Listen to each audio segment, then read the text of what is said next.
বুইটা রে ও বুইয়া তো ধান পড়ি এলার পাশে বলেছিল এই বুইটাই হবে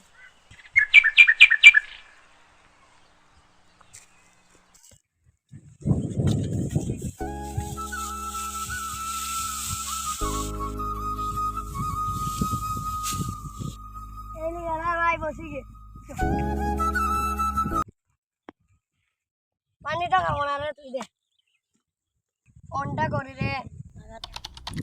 হ্যালো খাবার বাটি দাও হ্যালো খাবার পাঠাইছি তো লেট হয়ে গেছে একটু তারা পাঠাইছি এই কি করছিস রে সকাল সকাল মনে হয় 2 ঘন্টা ধরে কাজ করছে খাবারটা পাঠাকা না হ্যাঁ ভাই যাচ্ছি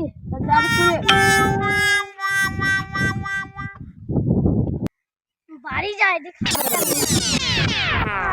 মানুষকে আবার খাবারটা দিয়ে আসে উনিশগুলো বসি খাবারটা দিয়ে আসে কতটা ধান বাই দিলাম উনি ভালো উনিশ পেয়া নাও উনিশ খাবার দাও খেইলি Thank এই যাও you. দাও। ঠিক আছে ধান আছে টকে বেজে লবা বোতল বোতল লাগছে আরে কি দিছে রে চলো রে এ মইরি যাবো জিন রে দুদিনে